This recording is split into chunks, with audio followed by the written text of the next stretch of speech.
എടാ, നിന്റെ വിഷമങ്ങൾ മറ്റാരെക്കാളും നന്നായിട്ട് എനിക്കറിയാം. നിന്റെ അവസ്ഥ വല്ലാത്ത അവസ്ഥയാ. മീര കൊല്ലപ്പെട്ടത് എന്നതിന് ഒരു വ്യക്തതയും വരുന്നില്ല. ദേവികയും കാണുന്നില്ല. ചന്ദ്രോത്ത് എല്ലാരും തെറ്റി സംസാരിക്കുന്നു. നിന്റെ സ്ഥാനത്ത് മറ്റാരെങ്കിലും ആയിരുന്നെങ്കിൽ എന്നെ വീണു പോവായിരുന്നു. ദേവി എവിടാണെന്നതിനെ കുറിച്ച് ഒരു ചെറിയ സൂചനയെങ്കിലും കിട്ടിയാൽ മതിയായിരുന്നു. എവിടാന്ന് വെച്ചാ അന്വേഷിക്കുന്നേ?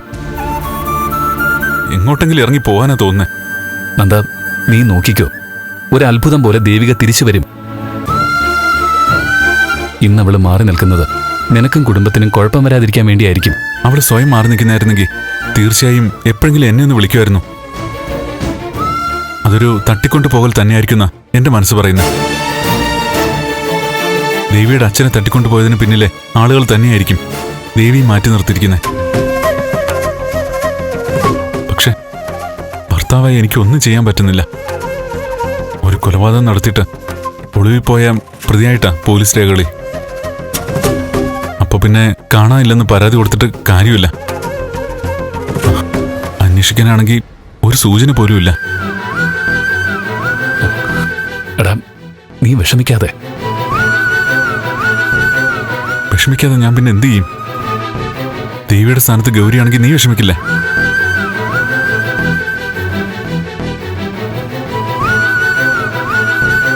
ദേവി ഇപ്പൊ എവിടായിരിക്കും? എന്ത് ചെയ്യായിരിക്കും?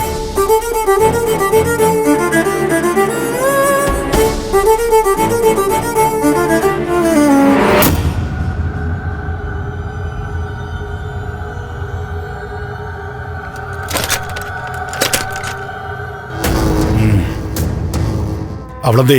അകത്തുണ്ട്. മോളെ,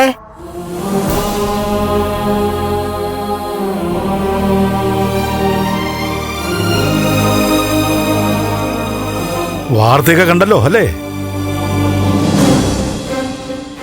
നാടടച്ച് അന്വേഷണമാ. വീടിന് പുറത്തിറങ്ങരുത്, മനസ്സിലായോ? ഒരു ബാധ്യതയാ ഞാനെടുത്ത് തലയിൽ വെച്ചിരിക്കുന്നത്. എനിക്കറിയാം. എന്നെ രക്ഷിച്ചോണ്ട് വന്നതില് വലിയ നന്ദിയുണ്ട്. എനിക്ക് നിന്റെ നന്ദിയൊന്നും വേണ്ട. ഏലിയമ്മ പറയും, അതനുസരിച്ച് നിന്നോണം. ഏലിയാമ്മച്ചി വെച്ചുണ്ടാക്കി തരും. അതും കഴിച്ച് പുറം ലോകവുമായിട്ട് ഒരു ബന്ധവും ഇല്ലാതെ അകത്തിരുന്നോണം. ശരി. ആ, ഇച്ചിരി കഞ്ഞിങ് എടുത്ത് വെച്ചേ.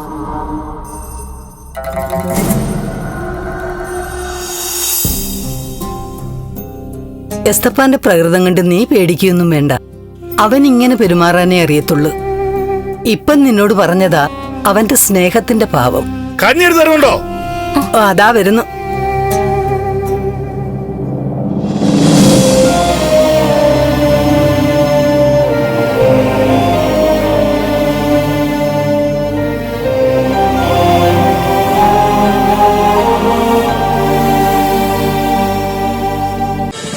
ഫ്ലവേഴ്സ് ഒരുക്കുന്ന കാഴ്ച വസന്തം യൂട്യൂബിൽ പ്രേക്ഷകർക്ക് ലൈവായി കാണാം.